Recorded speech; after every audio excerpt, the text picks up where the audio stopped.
All right, folks, we're looking here today at Tuesday, December 1st. And if you're seeing this, it's probably because you missed class in our virtual classroom. Again, today was an in-person day. You were supposed to be here in the virtual classroom. Understand if things came up or if you had technical issues. Hopefully, I can get those fixed so I can see you again on Thursday.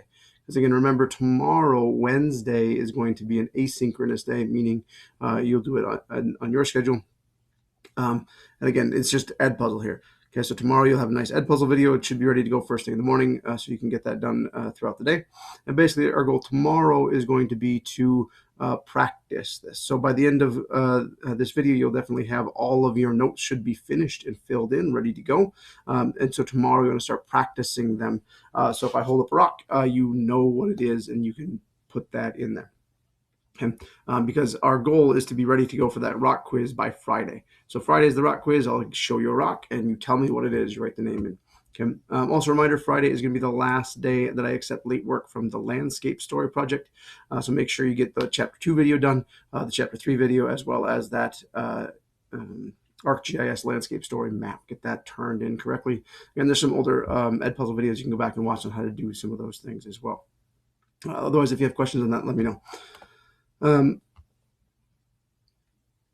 So we're going to get into our notes then. So we're looking, I went down to what's under our feet, meet the rocks, and we're looking at our notes here. So again, you want to have your placemat opened up.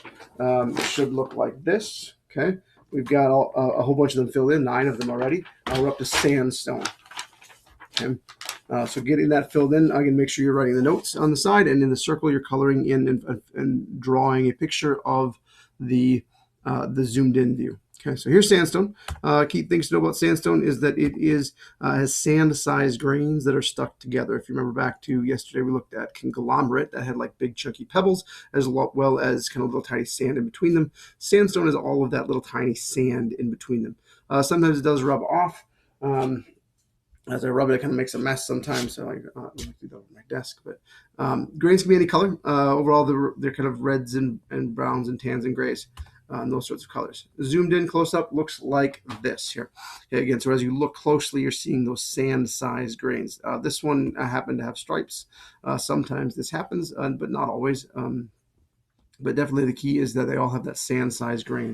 And if you remember when we talked about soil type, we talked about sand-sized grains. We talked about silt as being a little bit smaller, clay as being the smallest, gravel, of course, being a little bit bigger than sand.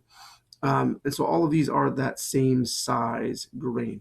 It is certainly possible for stones to form, rocks to form from those other types as well. Those are different kinds of rocks. For sandstone, they've all got sand-sized grains. So make sure you get that picture drawn in there. Again, I strongly encourage color. And remember, you get to use your notes on the quiz. Okay. Next up is shale. This is shale. Shale is commonly gray or black. Its surface is going to feel very smooth on the surface. They do have some have kind of dust-like particles. It is possible like rub some stuff off on there. You kind of feel it on your fingers then. Sometimes they have layers visible. This one has definitely some layers, nice thick layers in there. And sometimes they break. I'm not going to break my rocks because I will keep the samples nice and large. Up close, you can kind of see that. Of course, some of this white stuff here is actually probably chalk that got on there. But here's shale. This is shale. Okay. Shale. Get that picture drawn in there, please. Up next, we've got limestone. This is limestone. One of the features of limestone is it does fizz with a weak acid, like a hydrochloric acid, if you just a little bit. It often is made of shells or coral. And if you look closely in here, you can see some of those shells and those patterns that are in there, the fossils that were made. It's typically gray. It sometimes has sparkles, in particular when you look at the shells. So the shell here, you got 2 pictures here. You can choose which one you want to draw. But kind of you can see those very fine grains in there, and as well as the kind of the patterns of those shells. Let me see. So that's limestone. Up next, we have slate.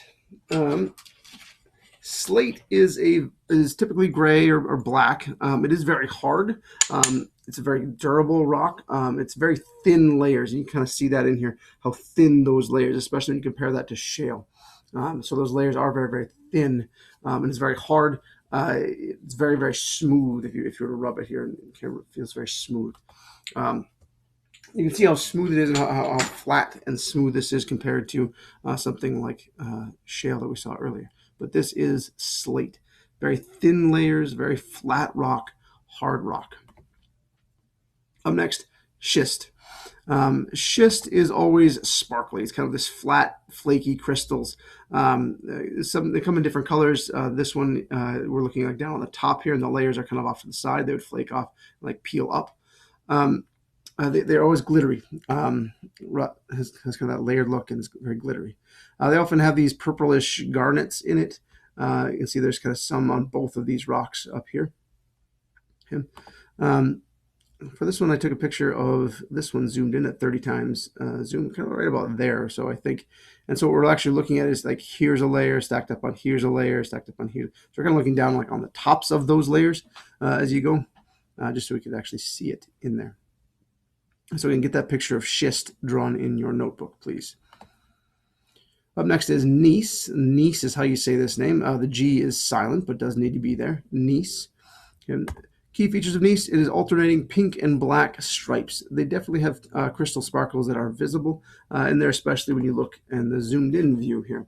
So again, you're seeing those black and kind of pinkish, whitish layers throughout here. Again, looking at those nice big chunky crystals that you find in there.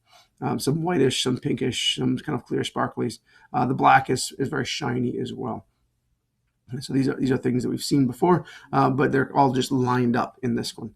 Instead of being kind of random, they're lined up as a key feature of gneiss, that they have those lines to it.